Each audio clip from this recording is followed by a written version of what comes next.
বন্যা কবলিত মানুষের দুঃখ দুর্দশার যেন শেষ নেই।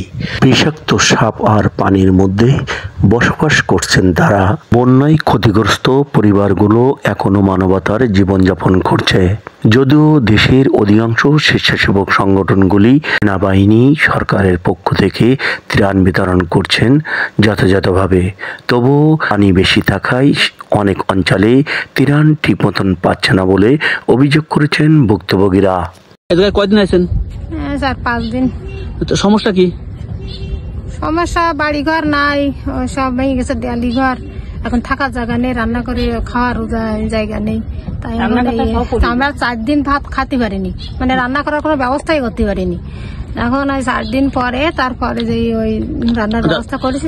আর ওই আজকে কি খাবার কি দিয়েছে? খাবার দিয়েছে, খিচুড়ি দিয়েছে, বিরিয়ানি।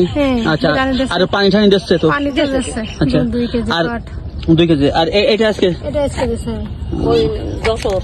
আচ্ছা, আজকে এইগুলো পাইছেন না? এই খাবার হয়। আচ্ছা, ওই আছে ডাল। হ্যাঁ, ডাল।